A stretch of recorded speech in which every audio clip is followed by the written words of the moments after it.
Hello, everybody. Welcome. We're back for another edition of Your Morning Drive. I am the host with the most, Logan Lewis.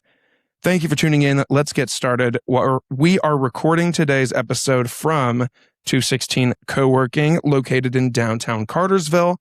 216 offers private offices, team suites, and meeting rooms built for professionals, remote workers, and growing teams with 24/7 access, high-speed internet, furnished spaces, and a polished business-ready environment. It's a strong option for anyone working across Bartow County and beyond. Whether you need a dedicated office or flexible workspace near 75, 216 has you covered. To learn more, visit their website, book a tour, and join us at 216 Co-working. Before we dive in, make sure wherever you're at, whether it's YouTube or Spotify or Apple or Amazon or any of the places, hit follow or subscribe so that when new episodes come out, you will not miss an episode. Of course, share this very episode with someone who needs a new show to start their day or add to their rotation. Of course, also follow along on social media. Anywhere you follow Riley Green or Sydney Sweeney, follow me too. Follow at Your Morning Drive everywhere. Guys, my guest today, this is one I've been looking forward to for a long time, is a hypnotherapist, coach, and the founder of Soul Strategy, whose work is rooted in lived experience and a deep understanding of real lasting change. After years of struggling with alcoholism, including losing vision in her left eye and undergoing a corneal transplant, her life took a powerful turn following a profound spiritual experience that led her into recovery and a completely new way of living. Today, she helps others break free from patterns and find clarity by combining hypnotherapy, coaching, astrology, and practical tools like breath work and EFT. Through her work, she guides people to trust themselves, recognize the deeper signals in their lives, and step into the path they were uniquely created to walk. Please welcome my new friend, Kelly Sheehan. Wow, thank you. I'm really excited to be here. Yeah, I'm excited to have you. Yeah, this is cool. And that introduction really made me Yeah, it sounded like think back. hell yeah. Yeah, that's quite a It's quite the story. I mean, even just so in that one paragraph. Yeah, I want to hear more. Well, lucky for you, Kelly, we're going to hear more. First of all, this is really cool. I'm so glad we're here. Yeah, and this space is so cool. Thanks for having me. I've been really excited about coming on here with you. This is amazing. I really wanted to publicly apologize to you first and foremost about how annoying I probably was trying to get you on here. No, I really thought that I had submitted the form and I must not have, but I'm sure it was divinely led with the timing, and Maybe. I'm really excited to be here. Yeah, this is great. Yeah, I'm so excited. You walked in with a box of tricks and stuff, and I was like, I call it my bag of tricks, but it really is. It's an old medical kit actually that a doctor used to use. That was a former client of mine, and he used to do house calls, so he used to bring this. that's so cool. When he retired, he was one of my clients, and now I use it. So it already has the healing Whoa. involved. Yeah, Whoa. I love it. That is fun. It's really fun. But before we do that, I kind of want to go back. Let's go back. Sure. Let's go back to Kelly's origins. Where are you from originally? Tell me about as much or as little as you want to talk about, like parents, siblings, if any. Were you cool in high school? All of the fun things that make up an origin story. Sure. Well, I'm from Massachusetts. So I grew up there, but I grew up here. I was born there. I have an older brother, and he was a big part of my life for sure. Very, very, very smart. Very smart. Got a perfect score on the SATs over at North Cobb High School over here in Ackworth. So I grew up in Kennesaw, which I like to call Kelly Saw for obvious reasons. Originally from Massachusetts, but I grew up here. My mother was a teacher. My father was a consultant. Did all sorts of traveling and things like that. He went on some really cool trips. I got to go with him from time to time. And my parents were together until I was about 18, and then they got divorced. Okay. Yeah. So that was a pivotal moment and kind of a surprise for most of us. I think maybe not so much for my father, but I think the rest of us were pretty surprised by that. And you said your brother was older? Yes. Okay. So do you wonder, and maybe you came to this conclusion later on, but do you wonder they were staying together until you guys were until you both were old enough, My- and then they just decided to call it? I won't pry into it too much. No, but I'll tell you, my dad waited until a week after my 18th birthday. Whoa. So it wasn't, yes, what you're saying is exactly spot on how it feels. Certainly, that was one of the things that he would say later on. But it was definitely a surprise to all of us. My parents had been together since they were in like high school age. Whoa. My dad and my uncle were best friends. And so my mom is, he met my mom through my uncle, and they'd been together forever. My mother's maiden name is Kelly, which is why my name is Kelly. Oh. So all my aunts and uncles in Massachusetts, all the Kellys, we were all shocked. It was very, very surprising. It was one of those I didn't see that coming moments. Yeah. I have several of those in my life, which at the time I didn't know how to deal with that kind of a thing. I really didn't have any coping tools, and it was a very, very difficult time. I was very depressed. I took it really hard, and I went off to college at Georgia College and State University, and I was studying Spanish. Spanish was sort of my escape. I loved speaking Spanish. I was involved with this small group. Maybe there was 10 or 12 of us that from about 7th grade up until seniors in high school, we were taking classes and getting better and better at Spanish. We were eventually taking collegiate level courses in high school. And this small group of us went to Spain together with our Spanish teacher after we graduated. So Spanish was a big part of my life, and it was a big release. Like on Thursdays, we'd go have Mexican and speak Spanish the entire time. And we read novels in Spanish. I used to dream in Spanish. And so I was going to go to the University of Barcelona, and I was going to be a translator. I was going to study international business, and I knew exactly how that was going to go. And when my parents got divorced, my father's alcoholism really kicked off. And he, long story short, made some decisions that prevented me from going back to college for my second semester. The school that I was going to, my whole plan was to go to the University of Barcelona. Whoa. And that's where I was going to spend my sophomore year. And due to my father's alcoholism and his behaviors and certain things that happened, long story short, it ended up that I couldn't go back for the second semester. And so I started working in restaurants. And Whoa. And it was quite an adjustment. It was a really big change. And so Did you go to Mexican restaurants? No. I mean, I went to Mexican restaurants. Yes, I still do go to Mexican restaurants. Sorry, yes. did you work at any? No. I started working at Rafferty's. Ooh. Have you heard of it? It used to be in Kennesaw. Yes, it did. So I was there when it first opened. I had started working there in high school, and when I went off to college, I would still work there on the weekends from time to time.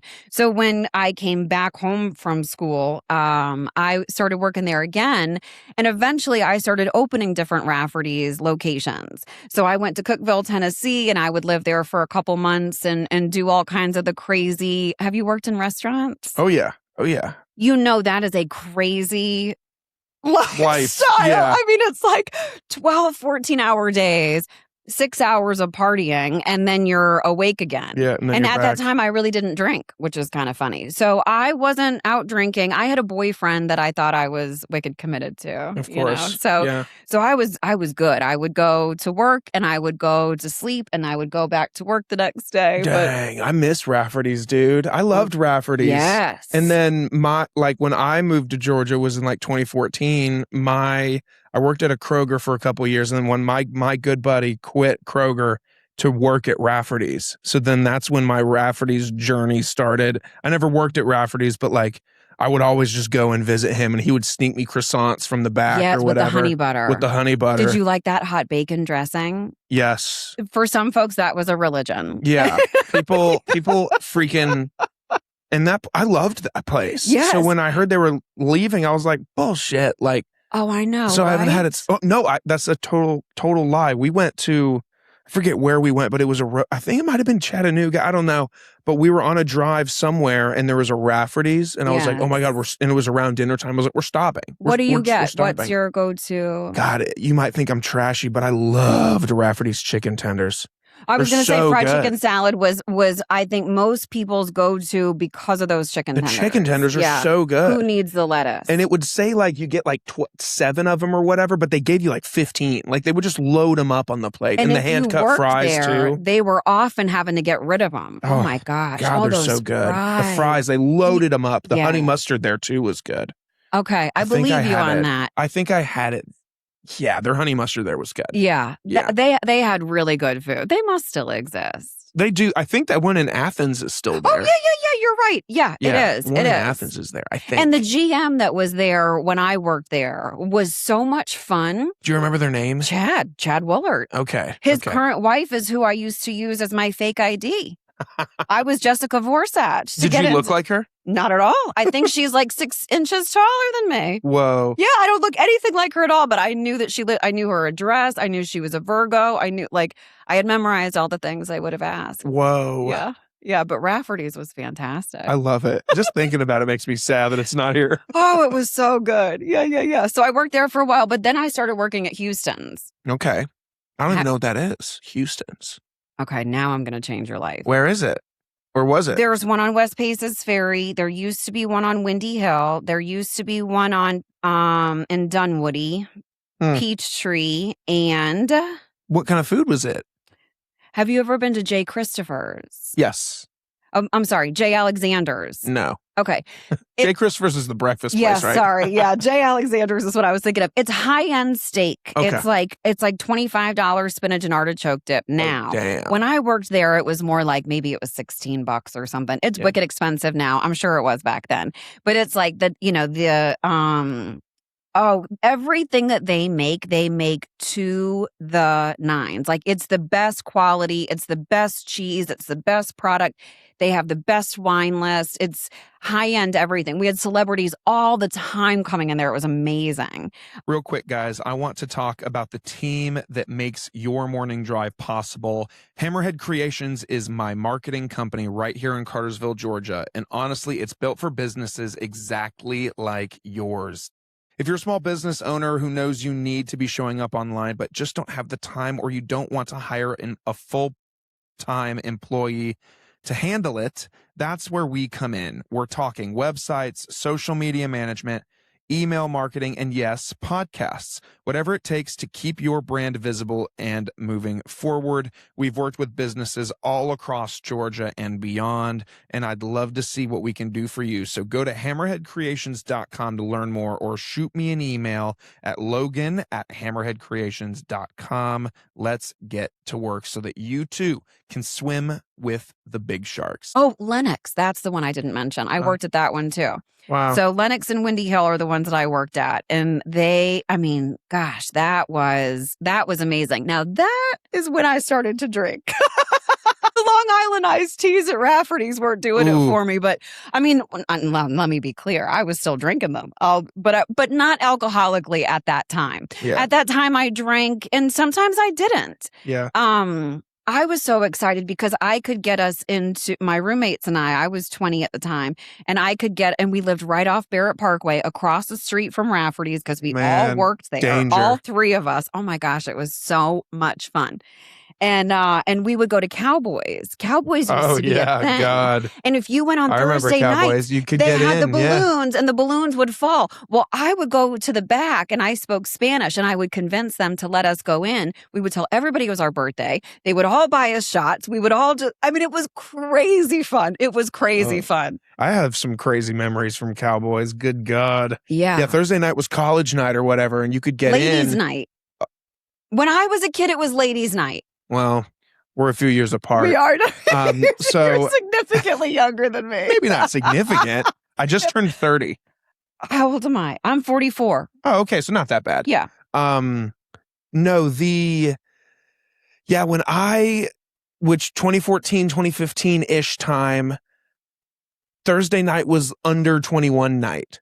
Okay. And we could get in, and anyone could get in. They just did a giant black X on my hand so that I clearly wasn't 21.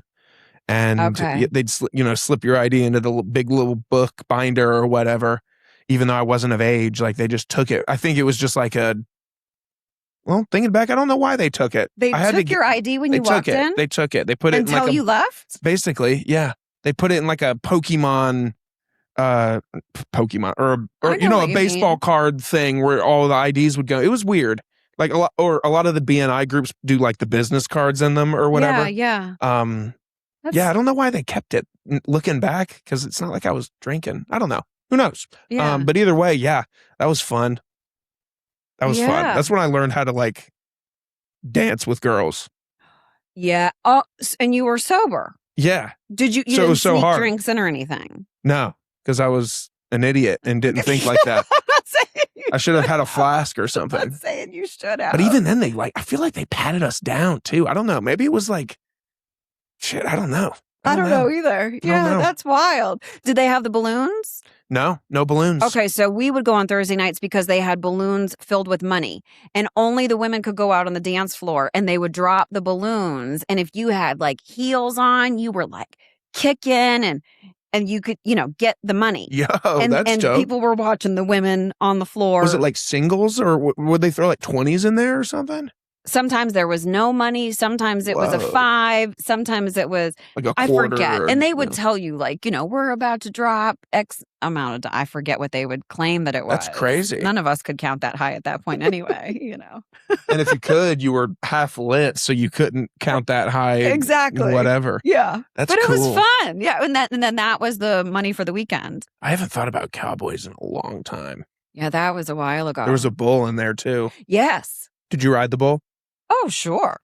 Yeah, I did that one time, never will again. I did that many times, probably some I'll never remember again.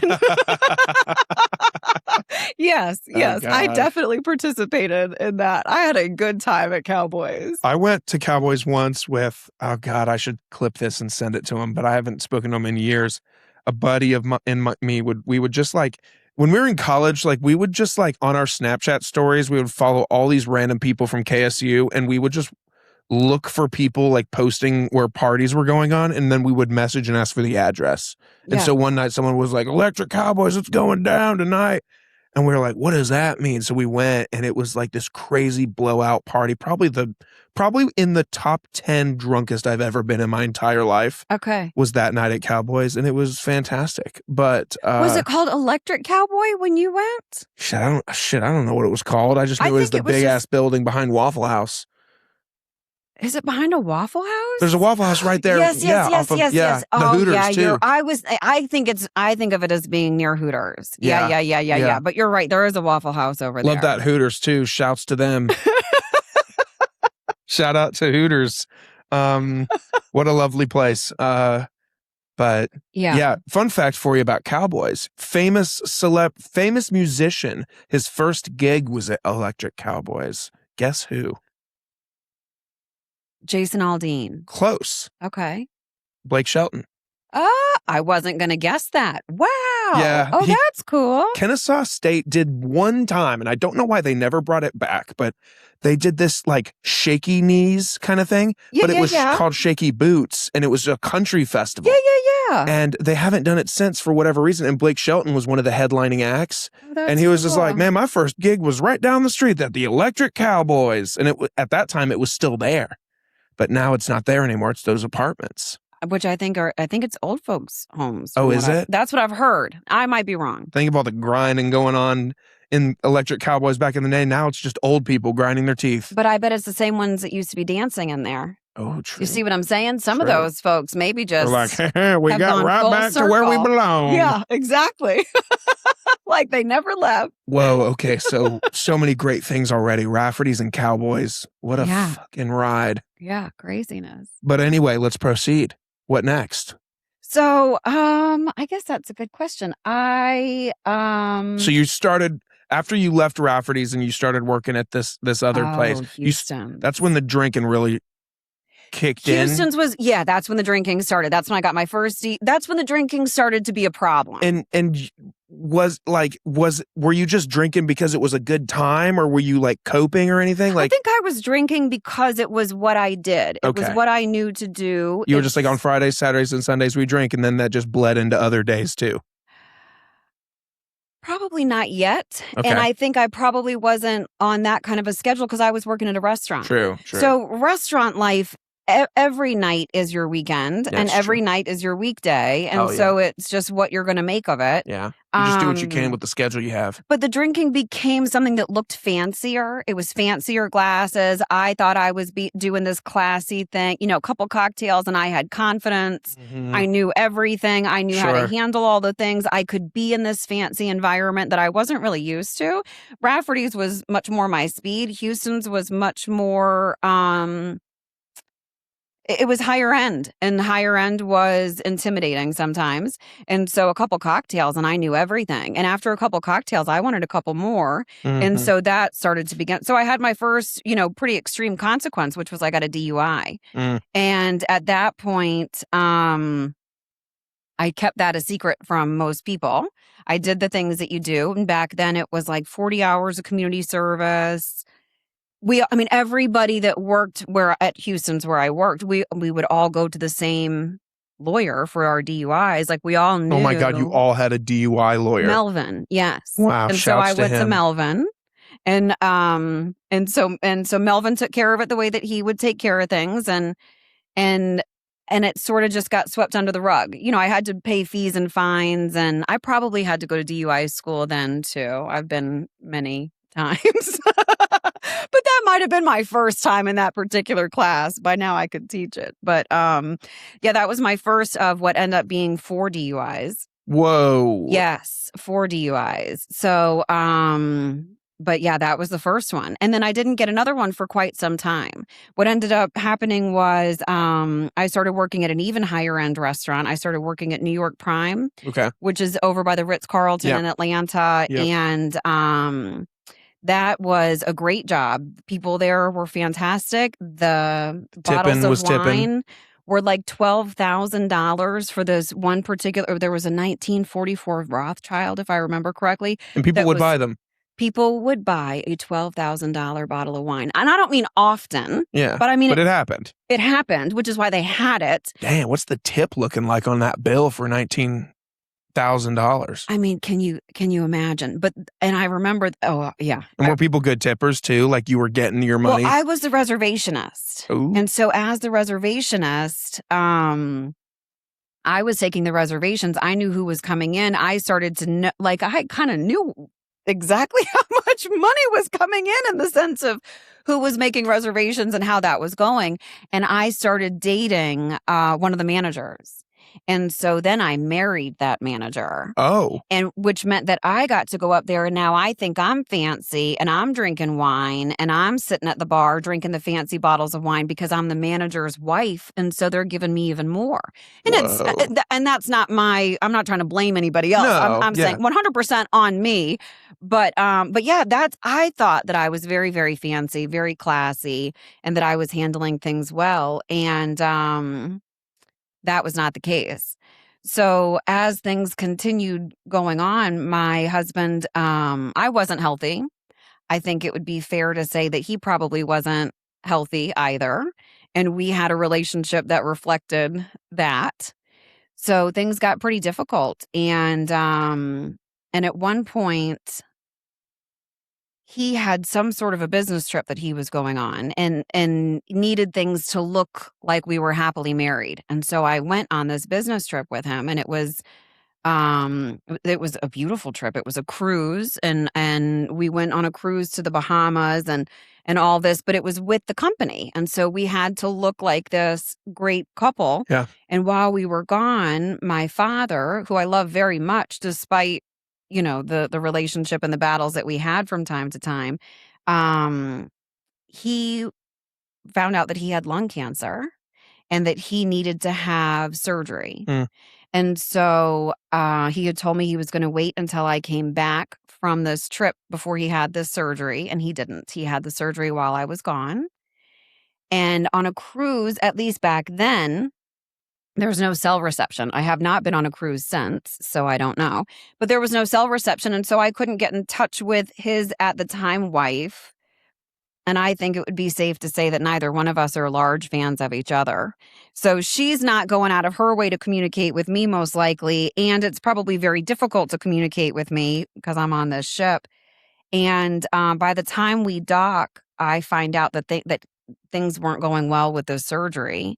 Luckily, my husband's boss had a plane, and so he flew us back to the Cobb County Airport so that I could get to Kennestone and be with my dad for a moment. And my dad was in very bad shape. They were needing to put him into a medically induced coma. And when I got there, he was having a really hard time breathing. He was having a hard time talking. He was on a lot of drugs, but he wasn't sedated enough because when you drink a lot, you're already sedated often. And so when they're giving you sedatives and it's not working, they have Your to tolerance is so high. So high.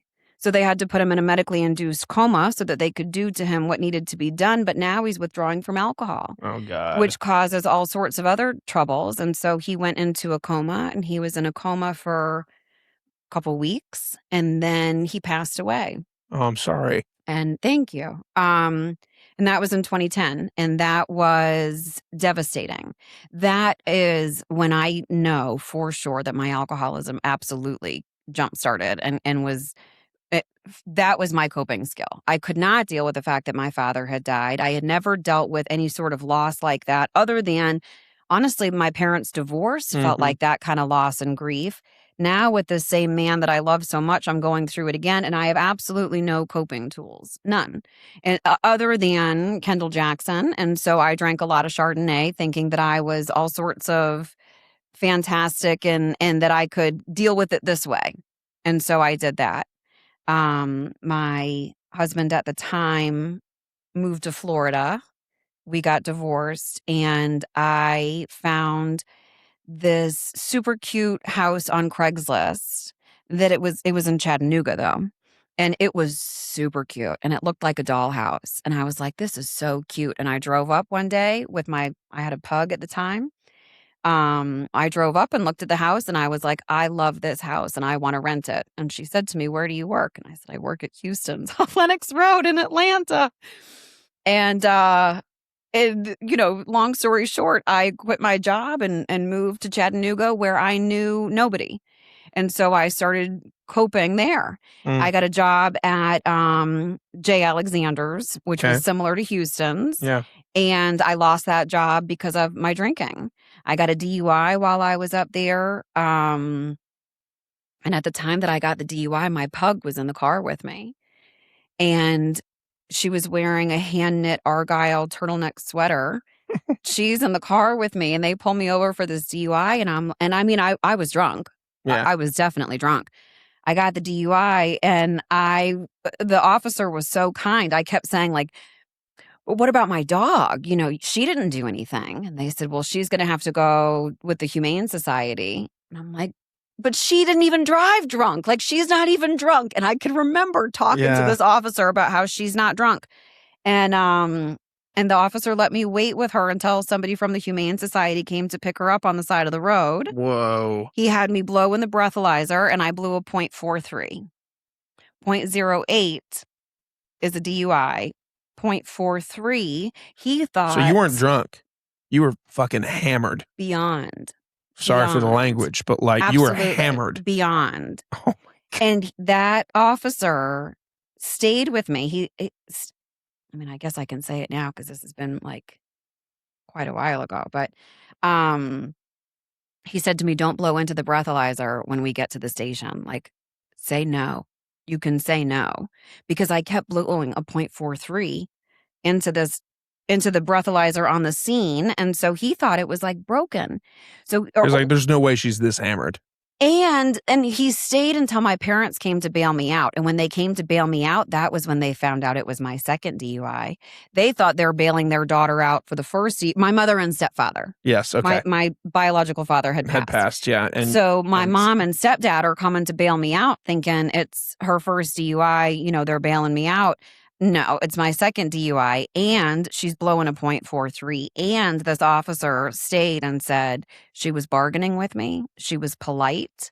She said to me, how about if we go to McDonald's and get something to eat? Maybe I just need to soak this up. He said she was absolutely coherent, and that is the sign of an alcoholic. The fact that she's blown higher than I've ever had anyone register, and that she was polite, and that she thought about consequences like with the dog and meant she's functioning at this level on a pretty regular basis, and something's very, very wrong. Wow. And he was right. And that wasn't my last DUI.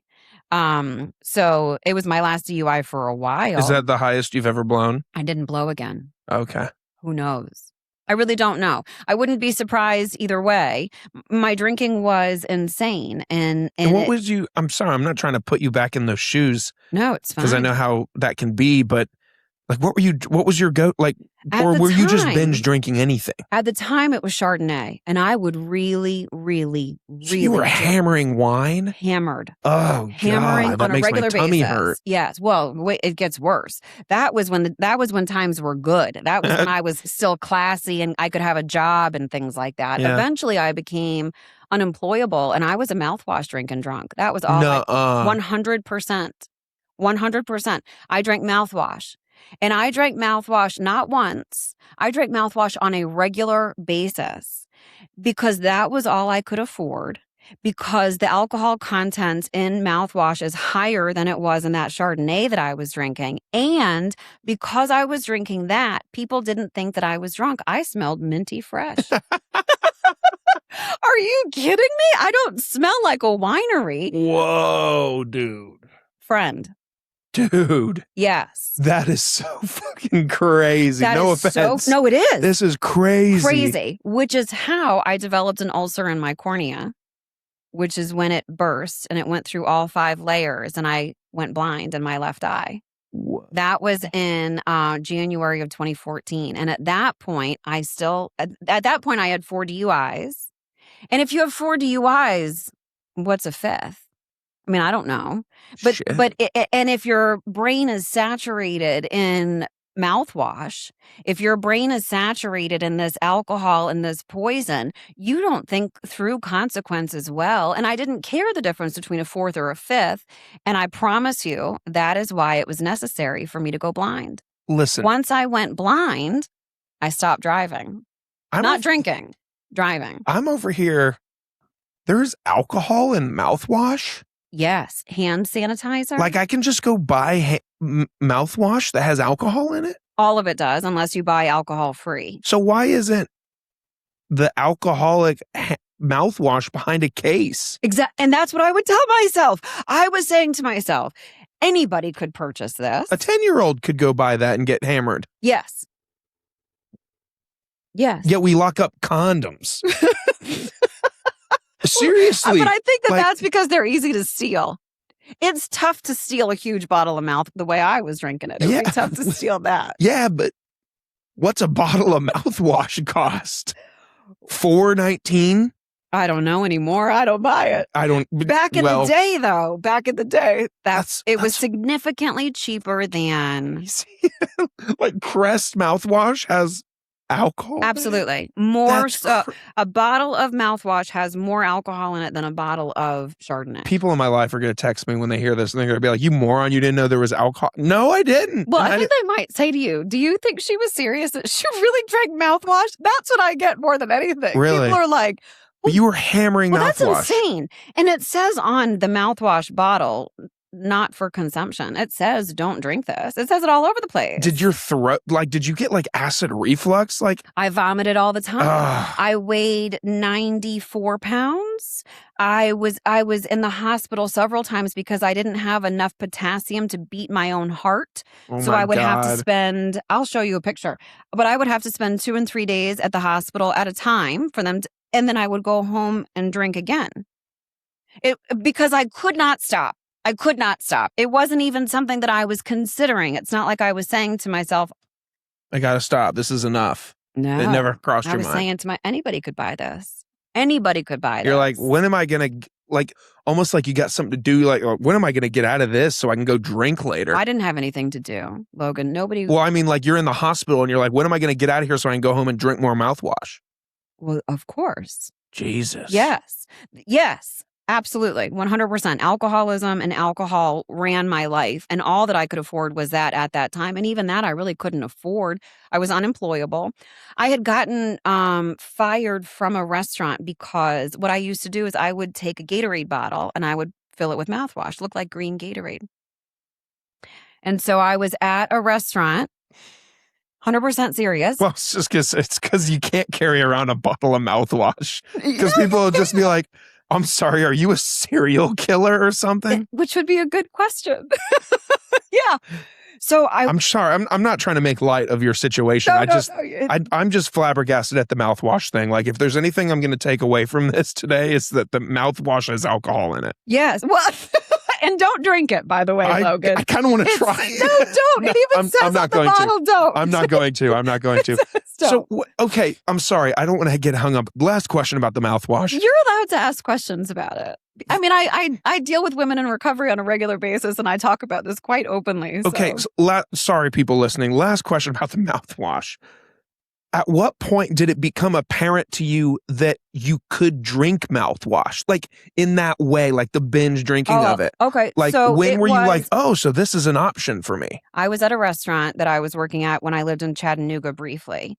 And I smoked cigarettes. You were not allowed to smoke before your shift. If you smelled like cigarettes, that was a problem. Sure. So I had mouthwash in the car. I swished spit like everybody else would, but I had mouthwash in the car, drank it, and it was like, whoa, I could feel the effects of it. Now, I swallowed it the first time with the intention of, I won't smell like a cigarette. And then I realized, I won't smell like Kendall Jackson either. I won't smell like any of the things. A lot of alcoholics, you'll hear that they drink vodka because it doesn't have a smell. First of all, yes, huh? Yeah, it Second does. of all, mouthwash smells a lot like oral hygiene. And so that's what I smelled like. And so even when I would vomit, which was often, I mean, many times a day, you can't drink that stuff. It says right there, don't drink that stuff. And I drank that stuff for a long time, friend. I don't mean a week. 6 months? Oh my God. I mean, something really crazy. No wonder you were 90 pounds. And I didn't have enough potassium to beat my own heart. Like, so even then, at one point, my mom and stepdad tried to get me into rehab. Mm-hmm. Rehab facilities wouldn't take me, though, because you would have to be able to have the equipment to start my heart. And based on my labs, I didn't have, there was a real possibility that my heart would stop because of my potassium level. Whoa. And so they couldn't take me on. It was really crazy. Yeah, it was really crazy. And so then I went blind in my left eye. And then things got real crazy. But that was when I stopped driving. Because I remember very clearly pulling out of my driveway once, trying to go get something and realizing I'm blind. I have brown eyes. My eye turned blue. My left eye turned blue. Whoa. And just, it was crazy. It was crazy. I went to the doctor. We went to the hospital. We were there forever. They eventually realized what happened and sent me to an ophthalmologist, and they tried to do all sorts of things, all sorts of different drops and things like that. And there was a whole protocol that was going on for a couple months trying to make sure that we could keep that cornea. But I was still drinking. I was absolutely not done. And then plus that was a perfect excuse to drink. If you were in the kind of pain that I was in, of course you would drink. And I was also in the middle of telling myself I'm not drinking because a 10-year-old could buy this. It was a lot. It was a lot. All right, guys, I got to tell you about something that I'm a huge fan of, and I've been fan of for many, many years. Those who have engaged with this show and listened for a while, you know that I'm a fan of Good Days canned cocktails. They aren't your average drink. They're not your average seltzer, ready-to-drink canned cocktail, whatever you might think it is. It is not that. Good Days are inspired by classic cocktails. It's in the name. We're talking about sea breezes, whiskey sours, vodka ritas, gin gimlets, the whole nine, made with real juice, premium vodka, and American whiskey. Stuff that you'd actually order at a bar, and it tastes like it too, just in a can. They've also just dropped their new Splash line, vodka sodas in a cranberry, a lime, and a grapefruit, which are clean, simple, and very crushable. Whether you're tailgating, you're on the water, you're watching a game, or you're just winding down after a long week, Good Days has you covered. You can check them out by going to their website, drinkgooddays.com. Of course, you have to be 21 years of age to purchase and consume Good Days, but go to their website, find a location where they're sold near you, and hit them up, purchase their product, and enjoy it like I have for years. They've supported Your Morning Drive almost since the beginning, and so we just love to support and give back to them. Again, that's drinkgooddays.com. Good days are ahead. Wow. Yeah. Okay. Didn't see that coming. No, the mouthwash thing is crazy. It's insane. No wonder my parents were just like, don't swallow that. And it says it on the bottle. Logan. Don't swallow it. Yeah. It's good advice. I wonder if they knew that. I'm going to ask my cousin was a wild alcoholic. Okay. I'm going to ask him if he ever drank mouthwash. If he's in recovery, he's been sober for like 6 years or so now. He knows people that have. Whoa. He's heard of it. Whoa. I can't wait to ask him. I'm having dinner with him later. You know what? Stephen King actually used to. Really? He talks about it in his book on writing, which is very interesting. But yeah, the only reason I remember it is because it's so rare. I mean, I'm like, oh, somebody else. Damn. It's very rare. Yeah. Wow. Okay, so you went blind. I did. And then, went blind. so like, you're not still blind in that eye. No, I have a corneal transplant. So Okay. I went blind in this eye January of 2014. And then in June of 2014, I had a transplant. So they took my cornea. The cornea is the black tiny part in the middle. Mm-hmm. They took my cornea out and they put in a cadaver cornea, like a dead guy's cornea. And then they sewed it in with 16 stitches. How? Slowly, I would assume, carefully. Whoa. Oh, Next episode, we're going to have an ophthalmologist in here so I can figure out how the hell they did that. I just went to mine last week. He loves my eye. Yeah. Because when they get up real close, can they tell it's not? I still have one stitch. Oh, really? Because as the stitches, so sometimes the stitches would pop. That was very painful. And then how do they? Sometimes they would remove the stitch. It's intense. I'm freaking out. Yes, it was intense. So, but I was still drinking during that time. So, no big deal. I got the transplant in June and I didn't stop drinking until July. So the morning of the transplant, in fact, the day of the transplant, before you go into surgery, they say no food or drink after, what do they say? 8 p.m. Yeah. But so here was the thing. My surgery was at like noon, let's say. So, they say no food or drink after 8 p.m. And like, I hear you, but that's for if you have a morning surgery. So I was like, well, since my surgery is later, I can go. And so I kept drinking mouthwash.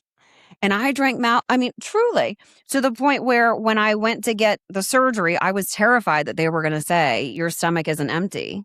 We can't do this surgery. That's not what happened. They gave me the surgery. The surgeon was absolutely incredible. It was at Emory Transplant, and they were wonderful. And it was a month later, it was July 14th of 2014, that I got sober and stopped drinking. How hard was it?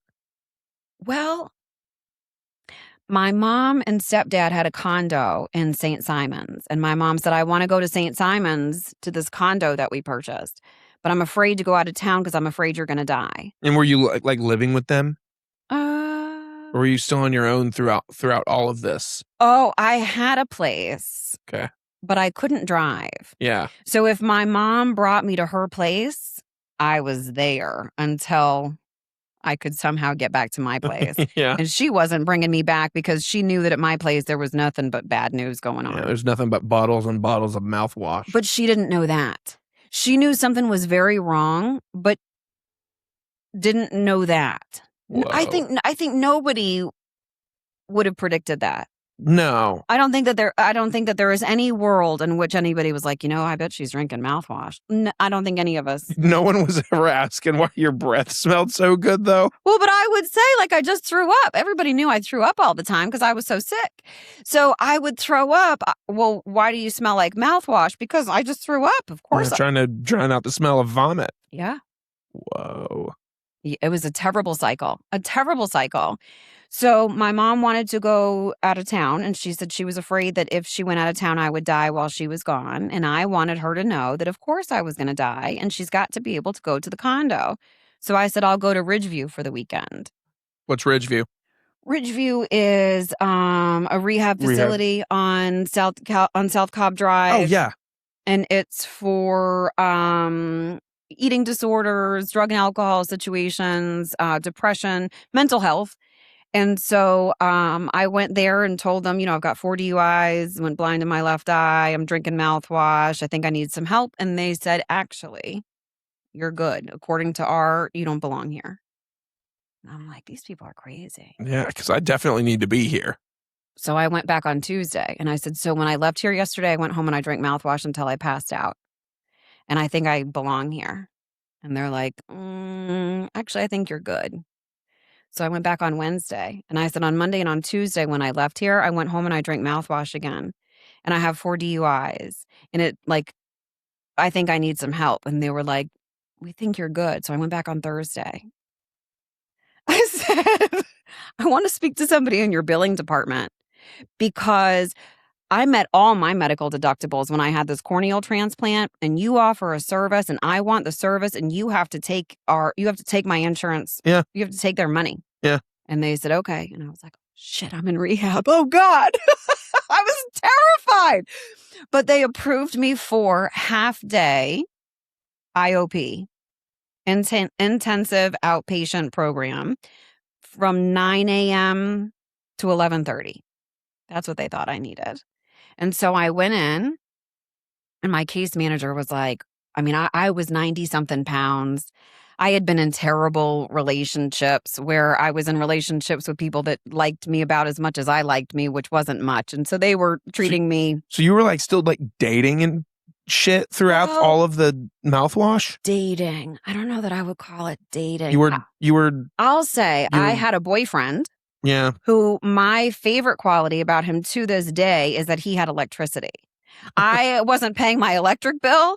I wasn't working. I was a mess. If I show you a picture of the woman that I was, you wouldn't believe that it's the same person. Well, it's not the same person. Yeah. But I was a wreck. And so, eventually Ridgeview let me in. And Jason saw that I needed more help than I was getting. And so he advocated for me. And I started to slowly see what they were offering, and things were going okay. And I went home at one point and I popped a stitch in my eye. And that hurt as bad as it sounds. And I found mouthwash someplace and drank a ton of it. And then the next time I went to Ridgeview, they tested my urine. And it tested for all the enzymes that your body produces to digest the alcohol. Mm-hmm. So at that point, they said, we know that you've been drinking. To participate in this program, you either have to live here or you can't participate anymore. Mm-hmm. And I had this cab driver, the same one that drove me to get the mouthwash, the same one that drove me to Ridgeview every day to get in. And he had come to pick me up from Ridgeview that day because I was like, they're lying about me. They're saying I drank alcohol and I didn't. And I'm just adamant. I didn't drink alcohol and rah, rah, rah, and I'm going off. And I went out to the cab and it was time for me to get in because I'm leaving. These people don't know what they're talking about. And this test that's not my urine. How do we know that was my urine? And, all the things. And I opened the door to get in the cab. And I can remember being so angry. And I opened the door and it was like this moment that wasn't me. And I said to the cab driver, I'm going to stay here for a while. And he said, for an hour? I said, I think it's going to be a month, but I'm going to stay here for a while. And without consciously thinking about it, I turned around and I walked back in and I said, I need some help. And these folks embraced me. They got me into all the right rooms, learning all the right things. And from that day forward, I haven't found it necessary to take a drink of alcohol. Whoa. which is crazy for a drunk like me. Wow. Absolutely crazy. And I can remember being in those meetings and hearing people talking about things and learning about 12-step programs and hearing about what those things might be and hearing folks talk about things like being grateful alcoholics. And I'm like, who paid them? You couldn't pay me because I did not know how to picture a life with alcohol or without it. I just didn't know how. And I didn't know how to stop. And it wasn't a willpower issue. It was that I didn't know how to, or that it was an option, or any of that. Mhm. And this spiritual program has brought me to the point where I've got this relationship with whatever it is that beats my heart, God, spirit, whatever. I don't care what anybody calls it, the guy in the sky, it doesn't matter to me. But that and I work well together now. When I'm doing my part, it's always doing its part. But when I'm doing my part and we're aligned, it's absolutely incredible. The things that happen and the connection that I've been able to establish and sometimes even keep on a regular basis. But it's been the best part of my life was that rock bottom and what has come from it. And I know that to be true, which has gotten me through a whole lot of other experiences, knowing that it is divinely led, knowing that there is something that's there for me and that I have a purpose and a path. And now I'm able to, at any time, I can go to a room full of women that are dealing with things like, for example, at Ridgeview, I used to teach on Fridays in the women's trauma unit breathing techniques. Just breathing. And people hearing where I was, what happened, and where I am now allows them to trust my experience, strength, and hope, which is that there is better out there for all of us, and that there is a particular thing that we're all here to do. And once we begin to do that thing, there are dormant forces that come alive that support us in that. And the ways in which I've been supported in recovery are amazing through the legal system, through the men and women that I've met in the program, through all sorts of just incredible coincidences. So while it's it's kind of a joke in 12-step programs, oftentimes folks don't have a last name. And so I'm Kelly with an I. That's what they call me. And it's like, are you talking about Kelly with an I or Kelly with an I, as in, how to spell my name? But it's been a pretty incredible journey. And that was just the sobriety part of it. Yeah, whoa. Yeah, that's just half of what we're here to talk about. When did this stuff begin for you then? The metaphysical stuff started for me a little over 20 years ago. Somebody introduced me to a gentleman named Dan Millman, and he wrote a book called The Life You Are Born to Live. And so what he does is he takes the birthday that you have and adds up all the numbers. Your numbers add up to 33. 3 plus 3 is 6. So you're a 33 over 6. And through that, and I've been following his work for over 20 years, I've got a huge contact list of people that I keep that I know exactly what their life path numbers are. It helps me to communicate better with them. It helps me to know what's going on with them and how they're dealing with certain things. But that was a little over 20 years ago that I was introduced to that. Once the spirituality part came, after the rock bottom, combining those two together has been incredible, which got me into hypnotherapy because I'm a huge believer that you can change your mind, that mindset is so important, that your words are your wands, and speaking into existence exactly what it is that you want has a profound effect on your actual day-to-day life.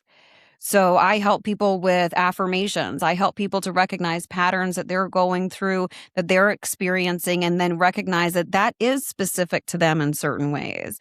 Then we have real life grounded techniques that we can use to get to their desired result. So whether it's some folks will come to me because they want to quit smoking cigarettes, let's say, for example. And what we find out is, that probably is their goal.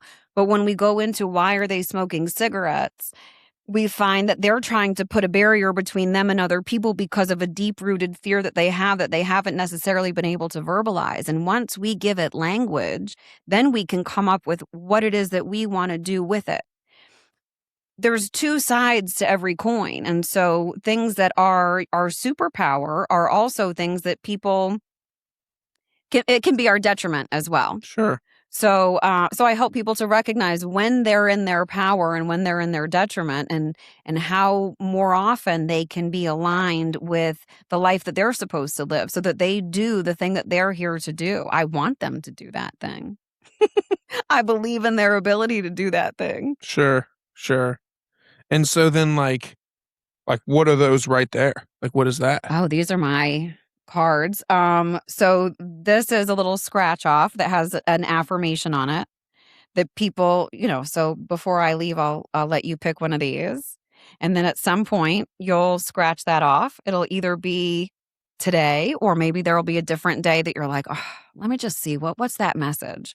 But there are so many different ways that the universe can communicate with us, as far as through animals, as far as through numbers, as far as through people telling you over and over again to read the same book, or as far as, people recommending things, coincidences that people think are, oh my gosh, that's the weirdest thing.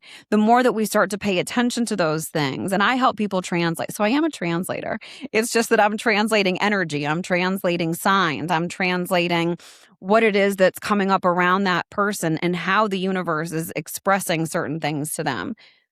So what's interesting about all that is that whenever, maybe this just means I'm listening to too much Joe Rogan, and I really don't even listen to a lot of Joe Rogan, but the more these weird one-off coincidences keep happening, the more I'm convinced that we live legitimately in a simulation, like that it's all fake, and that like when these cool one-off things happen, I'm just like, oh, there's whoever's controlling me doing whatever the hell it is. And I don't really believe we live in a simulation, but I like have this joke of like, well, there's my sim or whatever doing what it's supposed to do, Okay. You know what I'm saying? Yeah. But a lot of these things have happened to me recently, and I can't even name any for you, which makes me mad. But like, there's been so many things.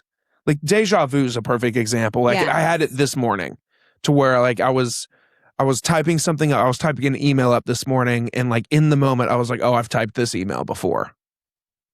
And like, that's interesting. Yeah. Oh, yeah. Like I remembered exactly what I was wearing, because in the moment I paused and I was like, whoa, this is weird.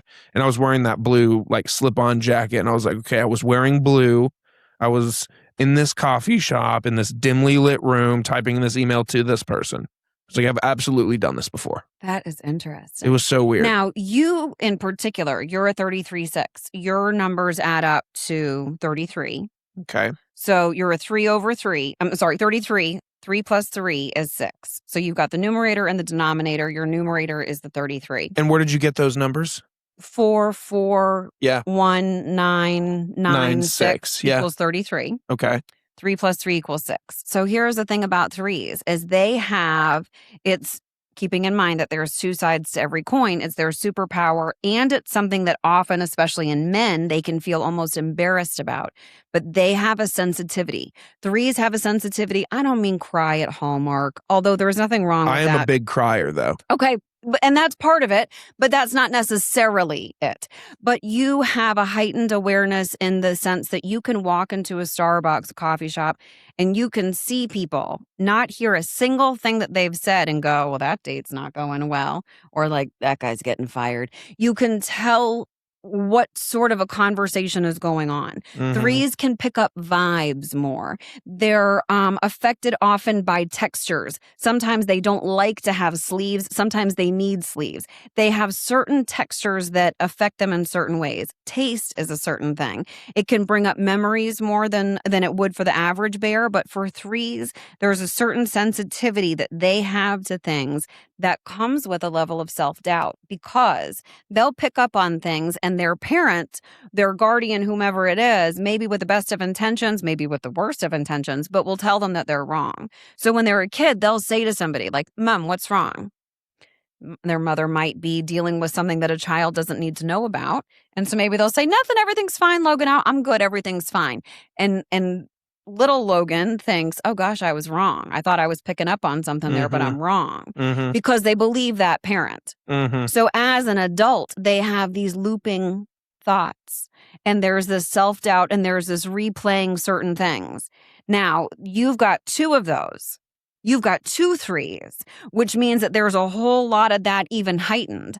Then your 2 3s add up to a 6. Now, the 6 is about vision and acceptance. So 6s can see the perfect thing. 6s can see in a situation, in a business situation, in a no working situation. They can see exactly how this could be a lot better, and they can begin to make it better. And as they're doing it and making it better, they're doing incredible work, and they're doing more work than anyone thought they could at a better level, at a higher level. And they think, but I'm not even halfway there yet. So other people are telling them, oh my gosh, look at what you've done. That's awesome. And they're like, I'm not even a third done. Do you have any idea how many things I haven't done? And you're focused on what I have done. You have no idea how many things I haven't done. And so they beat them. Their internal dialogue is negative until they become aware. And so Whoa. I help people. You just described me to a T. Yes. I'm telling you, so you have the same life path numbers as Agatha Christie. So here's the thing about 33/6.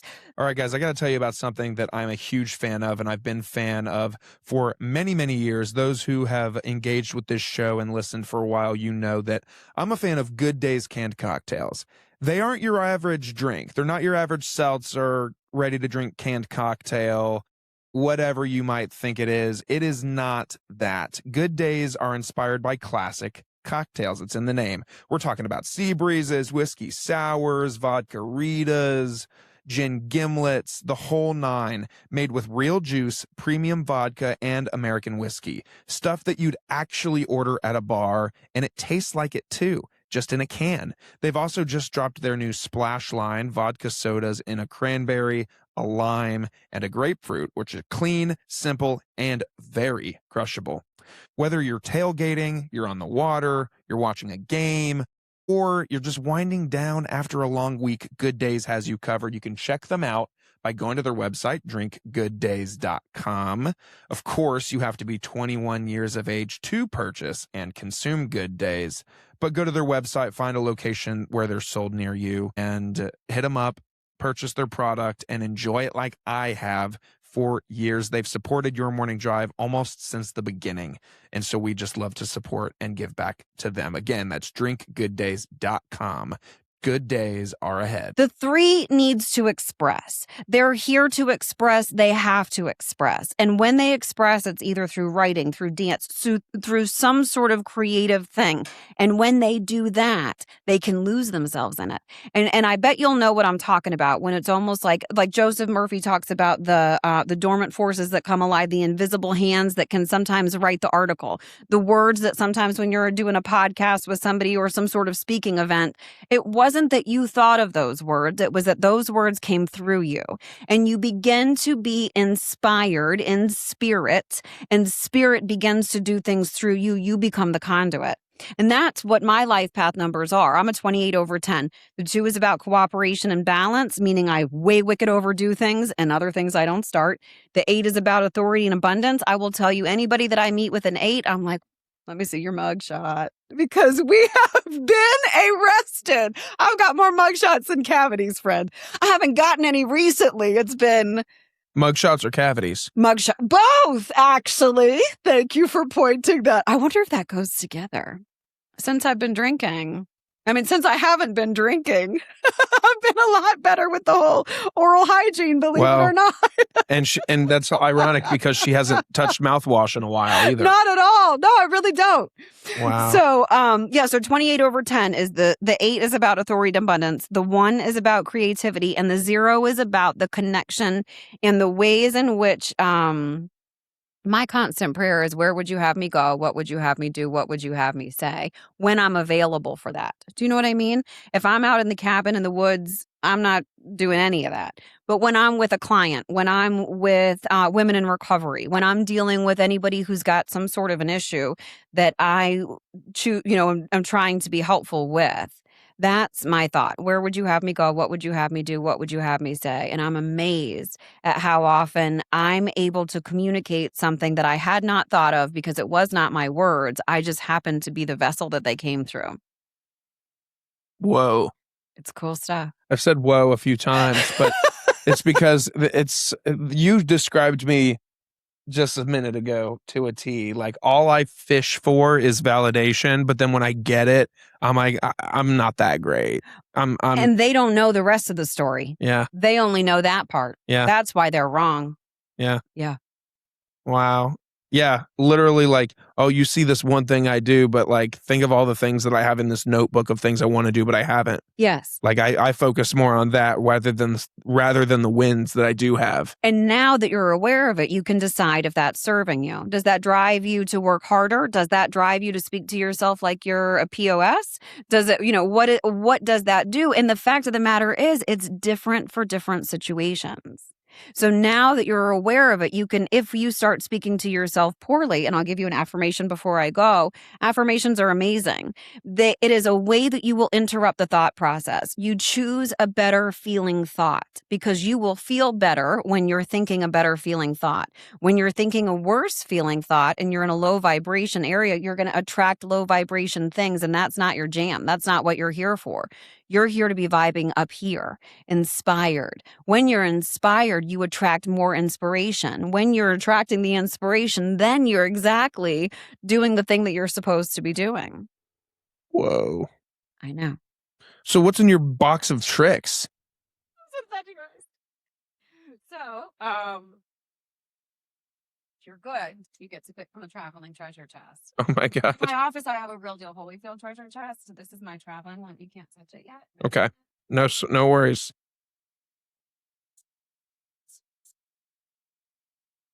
Probably what you want. And for podcast purposes, this one might be great. But we'll start off with a power thought card if you'd like. Yes, let's do it. These are affirmations. And so this is from Louise Hay. I love this deck.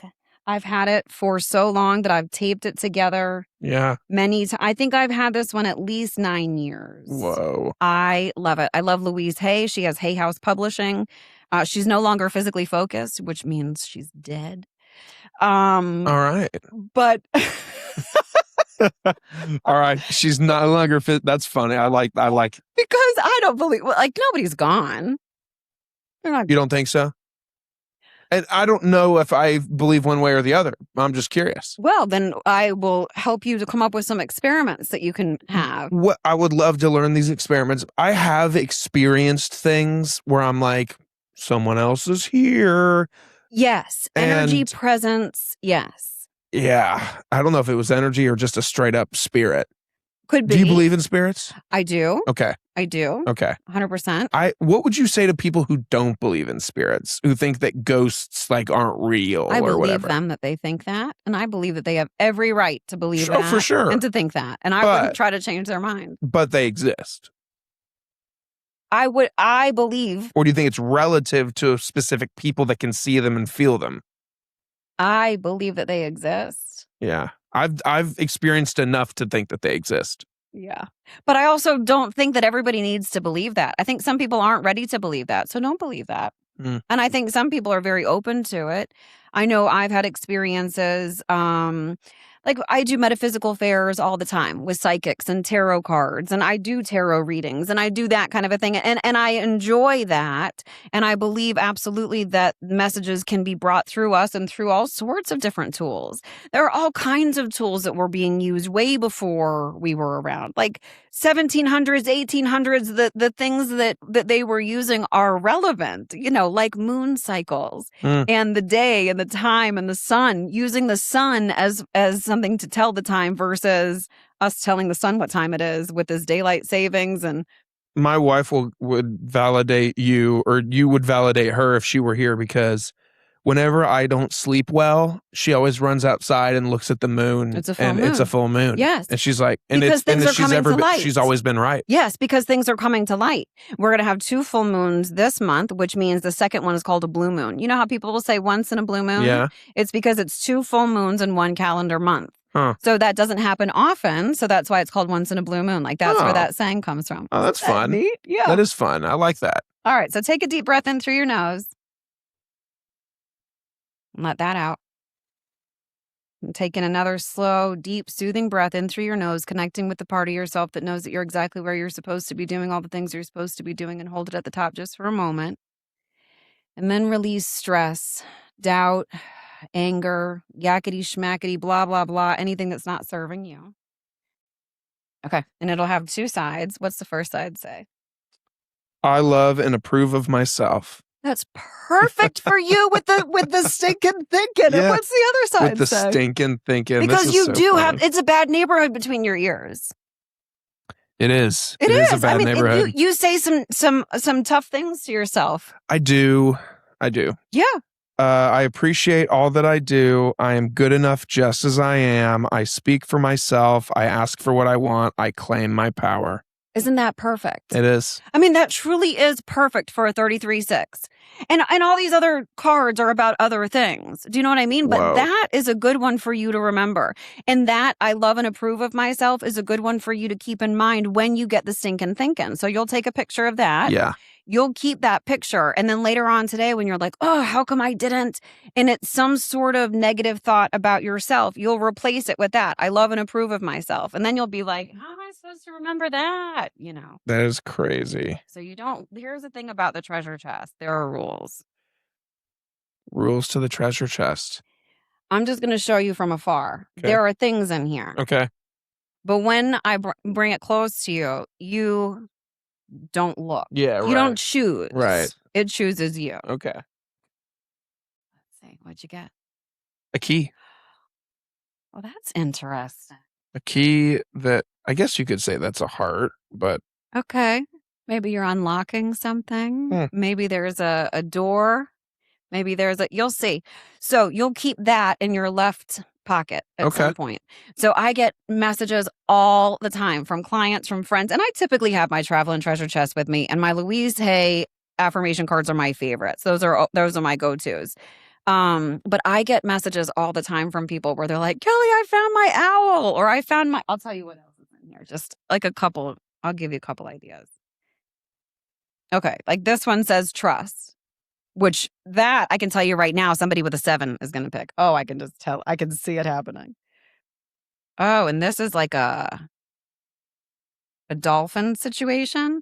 So there's like animals, there's words, there's a key, there's different things in there. But it all applies to different scenarios or people or whatever. Yes. And there you will, in the next few days, you'll message me and be like, Cal, this key, you know what it was?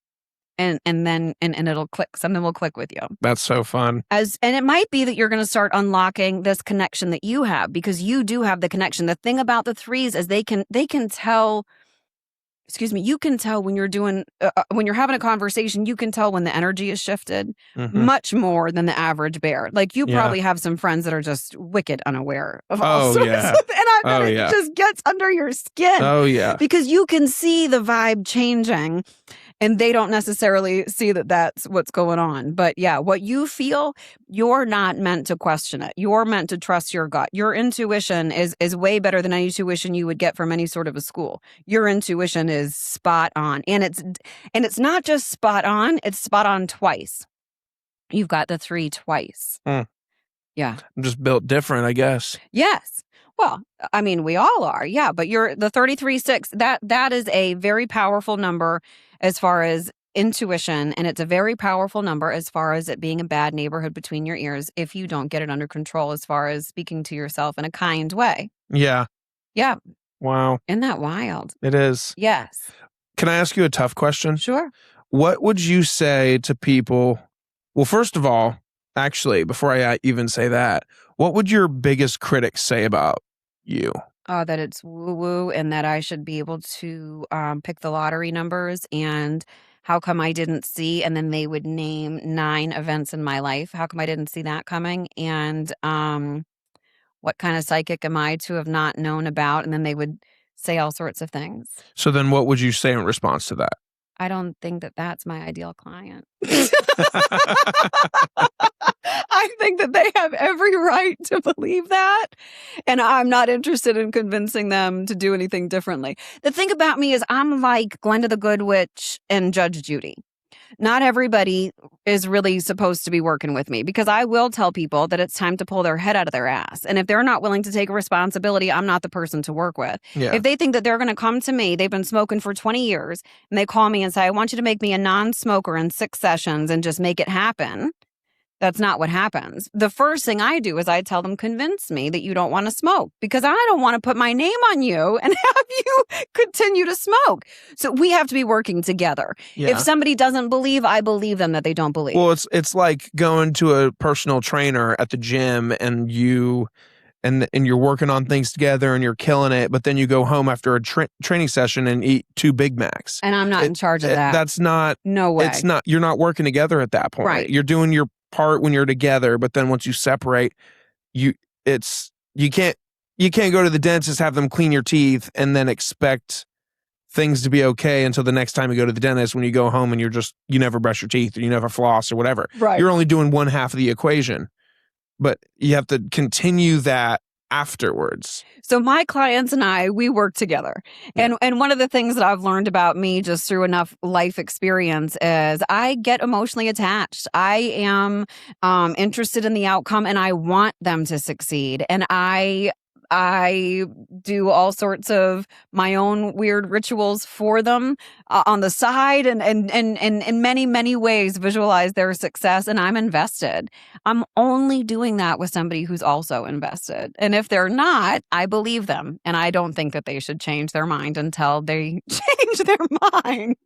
I just can't keep thinking about what this key means. I know, right? Because there's things that I'm thinking of that it's like, oh, if this thing happens, then that's the key. And we go through these 9-year cycles. You're in your 9th year, and April just happened. So you just started your 9th year. 9th year means this is the year where you're kind of finishing up some things. And next year in April is when you start planting some seeds of some new things. So this year, there are some things in your life that will be completed. Next year, there are some things that will start fresh and new, and you'll plant those seeds, and it'll go through a 9-year cycle of growth. You know what's funny, though, is like anyone could say, woo-woo, this is crazy, like it's all bullshit, whatever. Sure. But everything that you've told me thus far, and even the card that I drew, like it applies. Yeah. At least to me. And for that to like everything you've said about like how the stinking thinking, and like the fact that, people will give me compliments, but they'll focus on the good, but I only focus on the bad. And they really do see your success because you are succeeding, but not to your standard. Which is so funny, because that right there is like, I don't use the word success because I don't think I'm successful. But like, because I just hold success to a different level. Yes. And how's that serving you? In some ways, I bet it's really helpful. In some ways, I bet it's not. It drives me for sure. But then it also is just like when people are like when I have like things like my ribbon cutting ceremony or whatever, is like people are like, oh, he's found so much success. And I'm like, I'm not successful. I've just gotten lucky. That's what I say every single time. They're like, oh, you do so good. I'm like, I just get lucky. Okay, so your words are your wands. Be careful about that. Like, you're casting spells. Yeah. When you say, I just got lucky, you make the universe think that what it's giving you, that you're like, isn't worthy or whatever. So when people say to you, you're doing so well, and they give you this compliment, your homework is to say, ready? Thank you. And that's it. Which is, I had this conversation with someone earlier about, I'm the worst at, like, people are always like, well, what can I do to help you? And I'm just like, I don't know, nothing. I'm not good at accepting help when it comes, and I'm not good at taking compliments. Okay, so now you're going to say, previously, I wasn't good at accepting help. Yeah. Previously, I didn't even ask for it. Yeah. Previously, I wasn't good at accepting compliments, because your words are your wands. Yeah. Your subconscious mind hears you saying, I'm not good at that. And then your subconscious mind will make you right. Your subconscious mind will continue to make you have that limiting belief about yourself and that limiting interaction with compliments or help, assistance, anything along those lines. If you start to say to yourself, I'm getting better daily at asking for help. I'm getting better on a regular basis at being able to accept compliments. If you say that, it is what will be true. Your words are your wands. You can absolutely speak into existence. For example, I get the best parking spots everywhere I go. My family talks about it all the time. They're like, Kelly, can you send me a parking spot? Absolutely. They can be anywhere and I will send them a parking spot. I visualize that. The fact is, parking spots exist. Of course they're waiting for me. And as I drive up to a place with full confidence, for example, today you should see where I parked. Perfect. I knew I was going to be lugging around my bag of tricks. Like, I need a good spot. I have the very best spot. The very first one. The guy, he was keeping it warm for me before I got here. As I pull in, he pulled out. I was like, thank you. That's perfect timing, because it always is. And because I say that, it continues to be true. Obviously, there has been a time when I pulled up and maybe that parking spot wasn't the one. But trust and believe that's because there was a hot guy over there, or there was some sort of a book I was supposed to read, or there was some situation. Yeah. But that makes me always look out for it. I'm like, well, if I didn't get that parking spot, where's my treasure, you know? Your energy is so fun. It is now, not when I was drunk. Wow. Do you have pictures from when you were in that state? Wow. I look about 10 years older. Do you want me to show you right now or after? Whatever. Yeah, show me now. Okay. Yeah, it was... it's nuts. It is nuts. Do you know who Hillary Duff is? Yes, but she's younger than my folks. Like, she's younger than my... Yeah. But I do know who she is. Yeah, she's... Yeah. While you're pulling that up, I have two observations. Number one, I think you kind of look like Hillary Duff. Oh, she's beautiful. And then another one, how long did you live in Massachusetts before you came to Georgia? I lived in Massachusetts, I don't think 6 months, but I spent summers there. And and I talked to my cousins on a regular basis. Because sometimes you say things that sound like Boston. Like when I say wicked. Yeah. Or like you said things earlier like hope, and the way that you hit the O, I was like, oh, that's like a northern accent there. And I only know that because people are always like, you sound like a Yankee. You don't sound like you're from Georgia. Oh, do people say that to you? Oh, yeah. And I'm like, well, I'm not from Georgia, so it works. I was born in the Midwest. It works. Yeah. Oh. I am a Yankee. Kinda. Okay, yeah. I've lived in Georgia for like 12 years, though, so I consider myself a Southerner at this point. So then at what point then did you see that you had this spiritual event thing that happened to you before you got in that cab and you were like, I'm never drinking again? I didn't say that, and I still don't say that. Well, you haven't felt, like you said, you haven't felt necessary to take a drink since then. People together every month with compelling stories. I haven't found, but that's because of the spiritual maintenance that I continue to do. Each new edition of Cartersville Living. So at what point did it begin? Of uniting the community, one person. At what point was it obvious to you or clear to you that this is something that you could do and it could pay your living? Like this would become your, like this is your job. This is this is what you're doing. Like at what point were you like, I could do this for other people? I think that when I became certified in hypnotherapy is when I realized that I could do this. And what's funny is while I am a hypnotherapist, the number of times that people need or want hypnotherapy from me is pretty low. Most of the time with clients, what we're doing is EFT tapping. We're doing, also I went to Spain and studied Ashtanga yoga and learned all these different breathing techniques and things like that. So a lot of times what people do with me is not so much the hypnotherapy. It's that I am that conduit. I have the message. I say the thing. Like you trust me for the sense that I'm telling you certain things about you that you know to be true that I couldn't know. I couldn't get you to pick that card if I tried, but you did. And that's how it always works, is that there's a cooperation between me and the person, and there's a something else that's in charge, and I'm the vessel that's in between it. And so I've found clients through, and I also have done high-end organizing for quite a while. I've done that since I guess it's been 7 years. So I've got these clients that I go into their crazy mansions with these beautiful, beautiful homes, and they are moving from one home to another. And oftentimes it's there's a spiritual component. Maybe there's been a death. There's been a something. Yeah. And they've attracted me into their life because of the compassion, the empathy, and the understanding that I can have as soon as I know their life path number. And as soon as they connect with me, they recognize that I'm on their team. I want the good things for them. And often, for example, sometimes I have... we just do parties where they'll have all their friends over and I'll do 30 minutes where I explain somebody's life path number to them. I do the cards and the things come out that they need to hear and we move on. Other times they become clients where we're doing EFT tapping, which is an emotional freedom technique.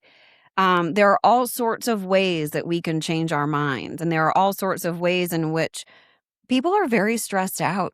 People are very lonely. People are frustrated and in need of solution. And in the past, for me, solution came in a bottle. Mm-hmm. Now solution comes from these spiritual tools. And as a person that had no tools previously, now I've got these spiritual tools and then I combine them with having a higher power and it's like power tools. It's... things happen in ways that I could never predict. It's my intention to do the thing that's in front of me, the next right thing to the best of my ability. And I'm amazed at the outcome, at the dormant forces that come alive when we're doing the thing that we're supposed to be doing. And I bet you've experienced that with this podcast for sure. But in other areas of your life, you know what it's like when you're aligned and when you can see, like you feel that went you can also feel when it's off. Do you see what I'm saying? And when you can feel the difference, it kind of goes to that like intuition of like this feels right versus this feels wrong. Yes. And like in a person, like I can look at a person and be like, I don't know about that. The same thing happens with situations. Yes. Like, oh, I should be here or I need to get out of here. Like something's going to happen here. Yes. And I try to stay curious at first. Like, I don't know about that. I think that's a great phrase to keep in mind. When I was drinking, I knew everything. A couple glasses of Chardonnay and I could tell you anything that NASA needed to know about the thing. I could tell you anything about a sport. I don't know anything about sports, but give me a couple glasses of wine and I did. Yeah. Now that I don't drink, one of my favorite phrases is, I don't know. Oh, I don't know about that. And I could become more curious about things. There's so much more that I don't know than that I actually do know. You know what I mean? So as long as I stay in that place, then I'm not stuck with any particular thing, which is why anybody that's a critic of mine or doesn't think that what I'm doing is real or anything along those lines, I totally believe in their ability, their right. Do that. Think that that's true. Mm-hmm. I believe you that you think that. And I'm not mad. Yeah. Does it piss you off or anything? No. Okay. Like if someone was just like, you fucking weirdo, like, would that bother you? I've been called much worse than weirdo. I feel like weirdo is kind of a compliment, to be honest. Weirdo works for me. People ever hit you with like witch, like that's some witch shit, like stuff like that? Networking groups, and that's why I'm interested in your no working group, because networking groups, there's a particular type and they have a particular tone with me. And I can see that tone coming before it comes. And I have found it challenging to stay curious with those folks. Therapy, that's an interesting one. I know somebody that does hypnotherapy also. His name's Miles Rubin. Do you know him? I don't know Miles. He runs around in kind of Cherokee County kind of area, but he does similar stuff. He was on this podcast also a few years ago. Magnificent dude. He'd be a great person for you to meet just because you guys do similar stuff. But he posts these really cool videos.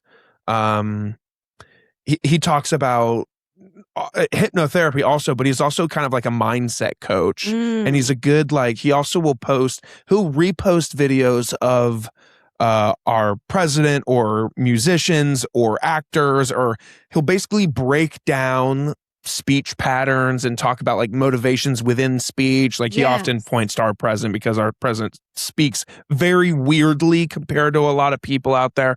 So he'll be like, well, he didn't mean this. Like he might be sounding like he means this, but he really means this. And he breaks things down really cool. But hypnotherapy is one of those things he does. And he was like, oh yeah, people ask me to hypnotize them and stuff. And that's one of those weird things and whatever. But like, I was like, all right, well, hypnotize me. And he taught me to do this thing where he's like, if there's ever, he's like, is there a habit you're trying to break? Okay. And I was like, yeah, it was something like, well, in the long term, it didn't work because it was biting my fingernails, because I just bite my fingernails all the freaking time.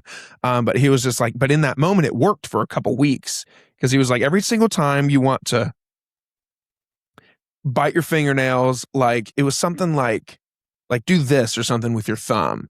And then anytime you do that for the next like day, like just do that with your thumb instead of biting your fingernails. And it worked for like 2 weeks, but then something happened and my anxiety spiked. I think I stopped taking some medication or something. And so now I've just been going to town ever since. But I think about it all the time. So I'm going to give you a little thought process with that. Hit me. First of all, the way that you describe it, you do bite your nails, the way that you described it. Oh, you've seen it. But what I'm saying to you is, think about how your words are your wands. So if you decide that you don't want to anymore, and I'm not saying you should or shouldn't, you can decide what you want to do or not do. If you decide that you don't want to bite your nails anymore, you say, every day it's getting easier not to bite my nails. That's how you start to describe it. You start to describe it in the way that you want it. And also, I want you to keep in mind that there's a mind-body-spirit connection. So when your mind and your spirit are having a hard time with something, you take it out on your body. The fact that you're taking it out on your hands lets me know that you're wondering about how you're handling things. So start to pay attention to how, when you start to question how you're handling something, can you replace it with this, I love and approve of myself. As you notice your hand going to your mouth, you're going to say to yourself, I recognize today that I'm handling things differently than before.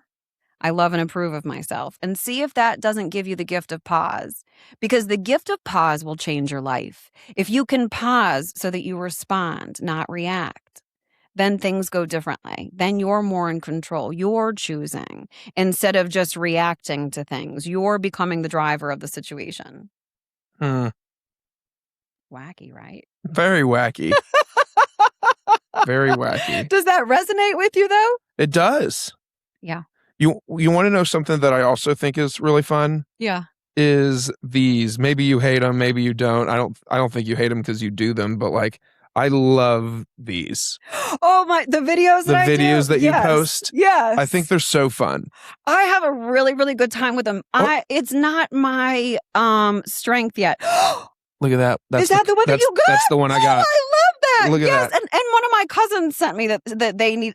It's so funny how people will, when I do the affirmation cards on the videos, people will say to me, oh my God, that's exactly what I needed. That's exactly. And that's how it works, is I'm just the conduit. I'm the in-between of the message that the person needs. And the way that I've become the in-between is by being the exact opposite of the human that I wanted to be, and then surrendering. And the military definition of surrender is to put down your weapons and wait for instructions. And that's what I did eventually. I had all these defenses for all sorts of things in my life that weren't perfect. And those defenses weren't tools. You know what I mean? Now I've got a bag of tricks. You know what I love too? And even just this video, like without the sound on, I was watching the captions, and it's literally you trying to read the card, but you're like, I can't read backwards very well. So I just love that, like, even in this, like, I feel like the thing that you're doing, like there's people that probably do similar things that probably lean too hard into it and they come off like they take themselves way too seriously. Sure. But you are unapologetically like fun about it. Thank you. Like you bring like a light, because I think like if I think a lot of people get in their head, especially the ones that would say, oh, like witchy and like this is fake. Like I feel like that they think about what a person that does this work feels like in their head. Okay. And then when they meet you, you're the polar opposite of what that is. Oh, okay. At least like when I think about like this kind of stuff, like accepting, like, I don't know, like I don't want to like mislabel it or like say it's the wrong thing or whatever. But like, if I think about somebody who's like your typical, like stereotypical cartoon, what do you call them? The damn crystal ball people. The fortune teller. Yes, thank you. Yes. You think about people like that, and you think about in their head, like, oh, I just picture like some like old wrinkly woman with long, dark, curly hair, and that's like that talks weird. But you were like the total opposite of that. Like, do you know what I'm trying to say? Like, I'm trying to compliment you. Thank you. Thank you. I'd like to accept it. I think that I'm relatable. I think that when people talk to me, they recognize that I've been through some stuff that I didn't want to go through again. And what I love is that because I'm the chick that drank enough mouthwash to go blind, people feel available to tell me their deep, dark secret. I do not judge it. I don't believe that they are that thing. I don't believe that that pattern, that habit, that thing is what they are, the same way that's not what I was. It's a symptom. And there's all sorts of things behind that symptom that we can get through and that we can decide, do you still want to have that reaction to it? Does that make sense? It does make sense. And so I'm sure you also have to be careful with how you refer to yourself, because I could see people falling in love with you, like having 2-3 sessions with you and just really loving what you're helping them through. But I'm sure you have to be careful because people will be like, oh, this is such good therapy for me. But hypnotherapy is therapy because there's talking involved. For true. Sure. I completely forgot about the hypnotherapy part. But people would refer to you as their therapist. You wouldn't want people to say my therapist, Kelly. Or could you technically? Because you are a licensed hypnotherapist, so you could say they could, but I say mindset consultant. Okay, I like that. Because that is what now also I use astrology and things like that as well. And so I'll do that with business owners. So they'll come to me with certain situations that they've got going on, trying to balance home, business, that kind of a thing. And I'll look at the astrology of their business, not just their astrology. And I'm able to combine what the transits are that they're going through. Oh, it's all kinds of And what's crazy the science. astrology of a business? How do you determine that? When the business was started? Sure. What city? Okay. What Did you city, ask me all those day? questions? No, I just got for asked you for me. your birthday stuff. Yeah, Okay. and so I looked at some of your transits that you have going on. But I didn't look at your business, but I'd be happy to. And I can also look at, for example, you and I together. I'm a 28-10, you're a 33-6. Our relationship together is a 7. 7 is about trust and openness, which means that at first you and I meet each other and we're both wondering. And I was wondering about you. I'm like, what's up with this guy? I asked Christine, do you know this guy? What's up with this guy? Because what's up with this guy's talking about some podcast with what's happening. And I was immediately suspicious and paranoid. And I bet without telling me, there have been times that you thought about me like, what's up with that woo-woo chick? Something's a little, I don't know. Maybe you were curious, but you didn't instantly go, I trust her and I could tell her everything. And I didn't feel that way about you. Our relationship is one that, as long as we know that about each other, I can say things like, for example, when I was locked out, hey, am I locked out because you're locking me out? Because you're doing this, that, and the other against me? Or it could be like, no, you're locked out because you were early. And I was on a call. Yeah. And it's a reasonable thing. So communication between people that have a 7 relationship is important. So when I work with people, whether it's a client, whether it's, and on the dating apps. Oh, God, what's that like? If they give me their number, I can't help but start doing the things. Oh, my God. I start looking up, okay, well, what did he say about this? And what's, how can I figure out what city he was born in? And I've made myself stop. Really? To an extent. I just want to know now because every single time I think about astrology, I think about this girl that I matched with on a dating app years and years and years and years and years ago. And the first thing she asked me was what my sign was. What did she want, your sun sign? Are there multiple signs? First of all, not only are there multiple signs, but a ton of yours are Aries, which is fire, which is all about action, movement, all sorts of things. Yeah, I don't think about things very often before I do them. I just do them. I can't just think about I just have to do it. And you have so much energy in you that a particular workout routine is important for your mental health because it helps to expend some of the energy. Yeah, there's all sorts. I think that you should learn 26 and 2, which is this whole thing, but I'll tell you about that. Wow. Later. But yeah, you would be very good at that because of your perfectionist ways, because of how you look at yourself. If you did, it used to be called Bikram yoga. Okay. But Bikram did some bad things, so we don't call it that. And pause. I have not once since talking to you, told you that I'm a perfectionist, but you just know that. Oh, you are, because of the 6. It's vision and acceptance. Your life is about figuring out emotional honesty and accepting things as they are and recognizing that perfect doesn't exist. Not for you, not for a relationship, perfect is not a thing. But once you realize through emotional honesty, through a little bit of patience with yourself and through some patience with some other people, that there's a lot of goodness that can be focused on, your life gets a lot easier.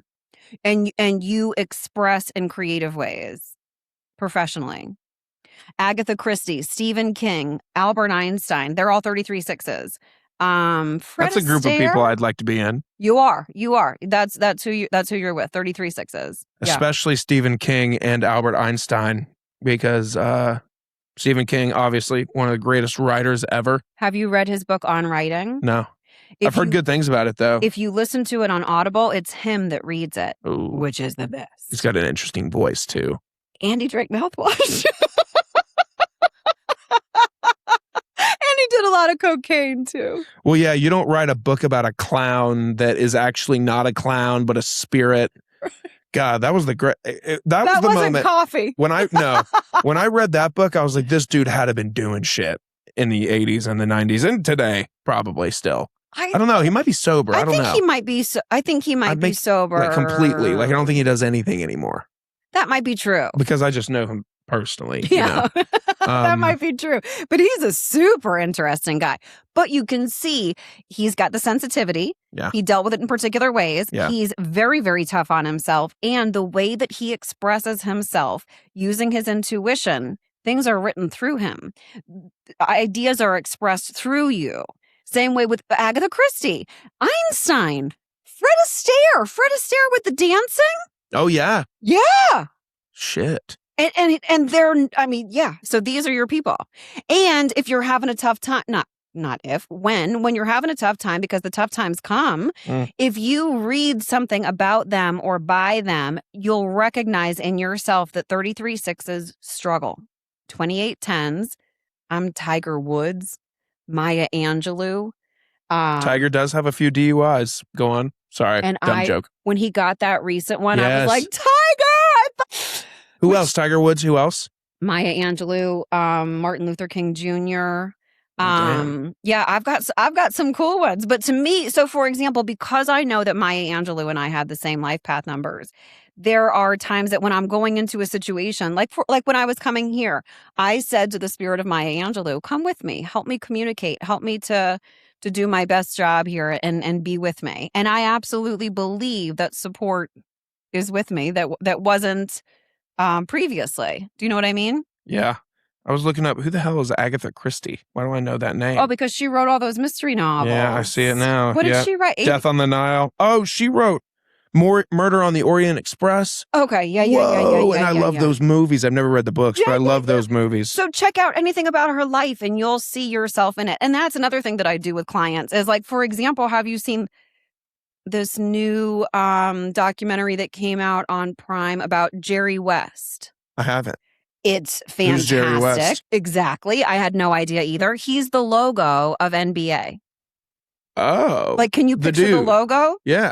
He is he's this guy from way back in the day. He died recently, but he was a popular basketball player in the 60s, let's say. Check out the documentary, but he's a 36'9". He's the same as Carl Jung. He's the same as my friend Kara. He's the same as my brother Jeff. And so when I tell them, like, check out your guy, you can see yourself in there. You can see the struggle, because I think a lot of times we believe that when we struggle that we're somehow terminally unique. Nobody's ever struggled like me. Nobody ever felt it like this. Nobody's ever gone through this, and it's just me, and I'll never get out of it, and yakety schmackety blah, blah, blah. Not true. It's not true. You will get out of it. It's a cycle. It's a phase. Hey guys, I want to talk to you about something every business owner needs, and honestly, a lot of people are sleeping on. If you've ever wanted custom hats, shirts, tumblers, laser engraved merch, corporate gifts, anything with your logo on it, you need to check out Branded and Devoted Designs. These folks are right here in North Georgia, and they specialize in making your brand look sharp. We're talking leather patch hats, custom apparel, branded merchandises for businesses, teams, events, you name it. And here's what I love about them. Send your logo and they handle the rest. Same day quote turnaround during business hours, and bulk pricing is available as well. And if you tell them that Logan from Your Morning Drive sent you, you'll get 10% off your order. So whether you're outfitting your team or building out your company swag, these are your people. I've also used them for years, and they do good work, and they're, again, a local business, so why not support them? Check them out at brandedanddevoted.designs.com. Tell them Logan sent you. Get 10% off your order at brandedanddevoted.designs.com. Now, back to the show. If you know that Pluto's doing something with your identity, which Pluto is the planet of destruction, then you can recognize certain patterns that are going on and not take them personally. Realize, oh, so this is what's going on with me right now, and it's for me to participate in, not to try to control. Do you see what I'm saying? I do. Yeah. You know why Pluto is the planet of destruction? Why? Because it's the laughingstock of the solar system. Stupid. I didn't see that coming. Thank you. I thought you didn't see that coming? I didn't see that. And that's the name of my memoir. Yeah. Oh, really? Well, Kelly with an eye. Oh, yeah. Kelly with an eye and went blind in the left eye. And I have had some other things I didn't see coming as well. Is it titled I Didn't See That Coming as in EYE? Yes. Really? My email address is Kelly with an I, EYE. Oh, that's fun. Yeah. I love that.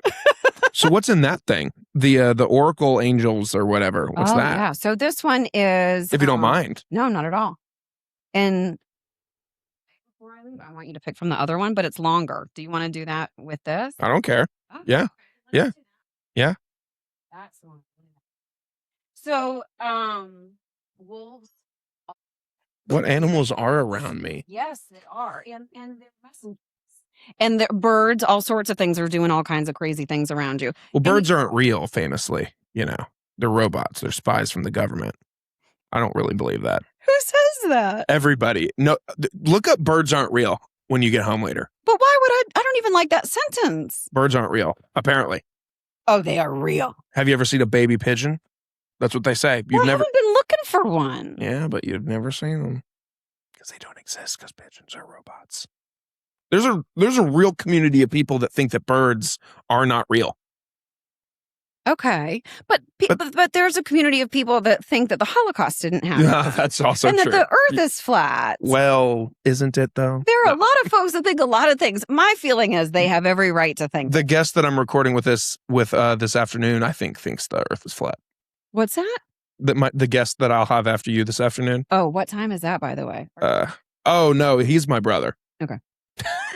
Okay. I don't actually know if he believes that it's flat, but he's just like, all the pictures of the, like, I'm now also in the camp of that I don't think the moon landing was real. I don't think it's real. I don't think it happened. I'm going to tell you, I have a lot of questions. I'm not convinced one way or the other. I'll just tell you my truth. I'll tell you the reason why I've come around to it is because before I've been like, what reason do they have to lie? Is because two things. Number one, how the hell can I be in a metropolitan area and lose cell service for hours? But yet in the 70s, the president of the United States was able to phone the moon and talk to people and broadcast that on live television. That's a good question. How the hell was that possible? Number two is, well, forgot number two. But how? And that one, I think, is already a good enough one. How? I think, yeah. You're telling me on Barrett Parkway, there's so convinced. many people that cell reception is bad, yet the president was able to phone the moon? Right. Okay, I'm not convinced either. Say. All right, take a deep breath in through your nose. Yeah. Let that out. Take another deep breath in through your nose into your lower belly, breathing in as deep as you can and holding it at the top just for a moment. And then release anxiety, stress, doubt, fear.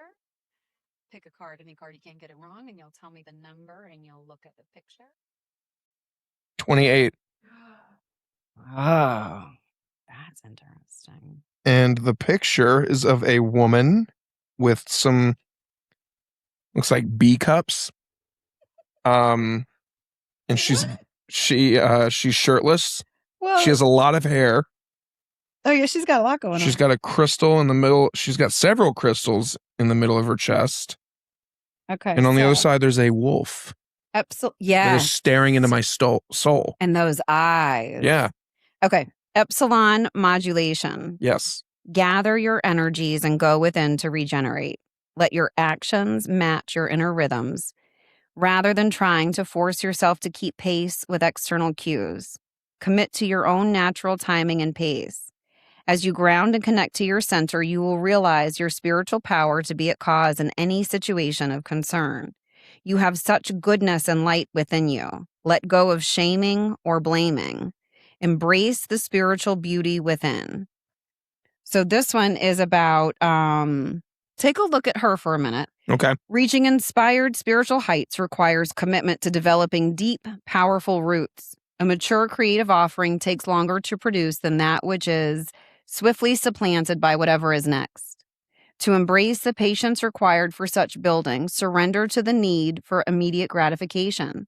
We must become so confident in the authenticity and value of our process and of our work that we are not in need of external evidence to bolster our courage.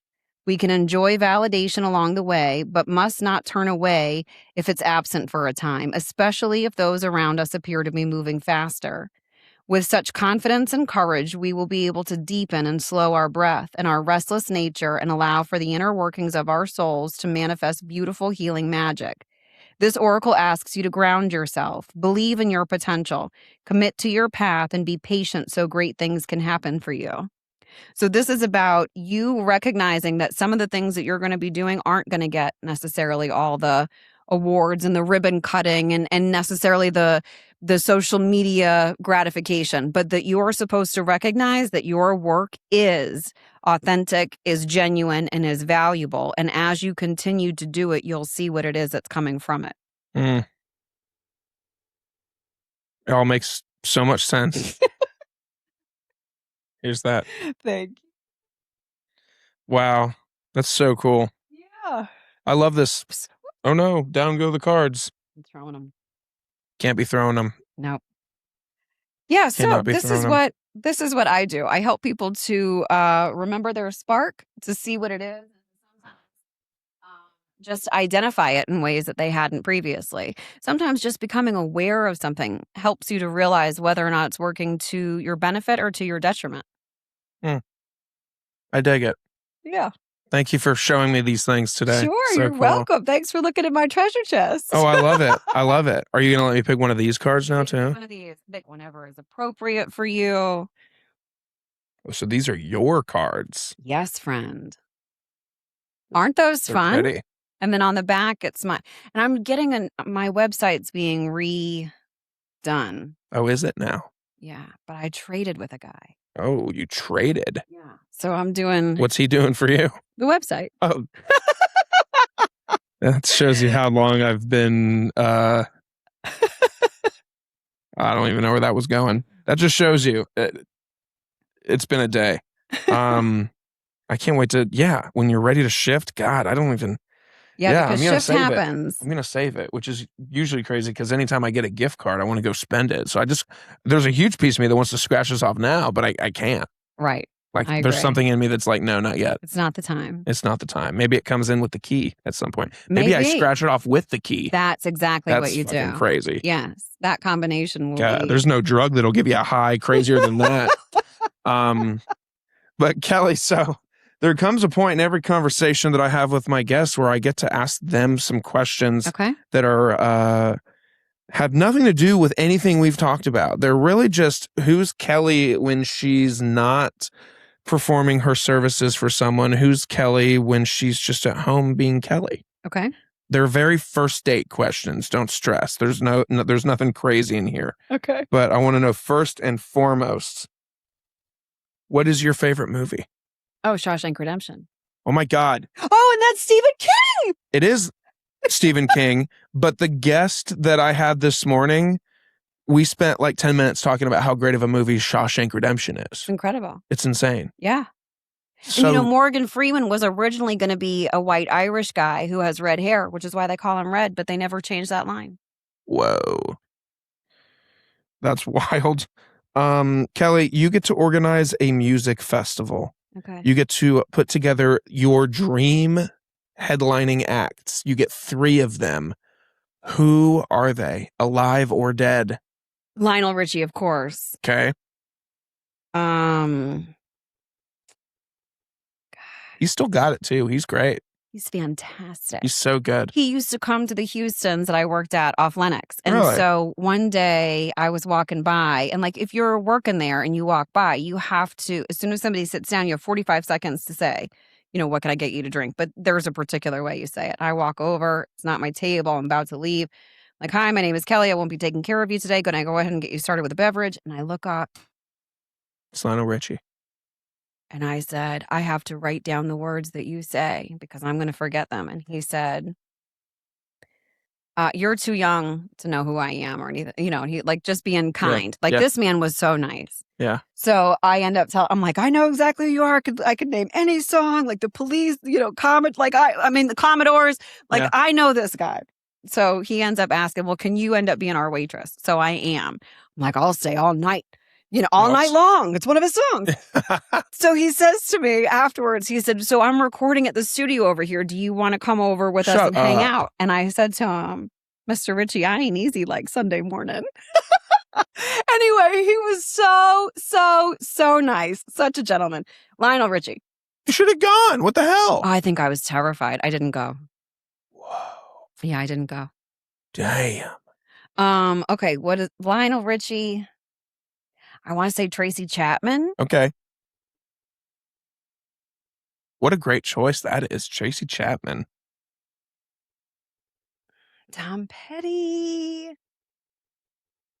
I'm going to regret it later, but Tom Petty is who I'll pick for my third. Fine. You'll text me when you think of someone else. Yeah. And I'll text you when I tell you the thing I was supposed to tell you, but I forget what it was. Oh, Counting Crows. I like Counting Crows more than the average bear likes Counting Crows. Okay. I definitely like Counting Crows. Okay. All great picks. All great picks. Kelly, if you're getting an appetizer at a restaurant. Yeah, it's bruschetta. What? Okay. It's bruschetta. I was going to say 3. Oh, okay. 3 go-tos. I can't have 3 bruschettas. We get bruschetta for sure. Chips and dip. Some sort of a chip and dip situation. Okay. And ahi tuna. Okay. Good choices as well. Kelly, on a day where you're not working at all in any capacity, how do you recharge and take care of yourself? I go out to the woods. I go to Cave Spring, Georgia. This is almost on the way. With my dog. We've got this, my stepdad has a beautiful cabin out there that's on 25 acres, that's on a creek, and we go out there. I love that. Yeah, me too. What is something that people would be surprised to know about you? I mean, besides everything we talked about.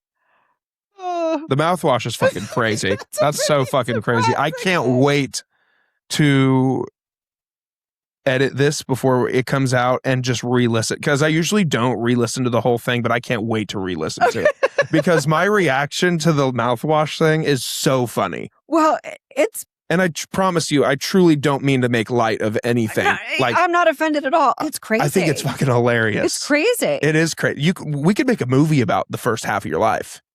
Are you kidding? Have you seen the second half? Me neither. It's going to be way wicked better. Yeah, no, I would watch the movie. Oh. I didn't even get into the crazy divorce that I went through. I mean, that was great. Like this would be a good question to add to this lineup of questions. Who would you get to play you in a movie? I think you could get Hilary Duff. Okay. You resemble Hilary Duff. There's a woman that I've been told that I look like, but her name is Joey. She was in Joey. She's a girl. She was in a movie with Matthew McConaughey. Maybe it was Fast Times. Let me find her. Yeah. Okay. Joey. I don't know. Joey actress. Joey Lauren Adams. Is that it? Says Matthew McConaughey and her was in Dazed and Confused together. Okay. Oh, but she doesn't look so good right now. No. Well. Okay, so this is who they said I look like, which is her. But now she's okay. So who? I think you've got her beat. I don't know who would play me then. I used to get Jewel a lot.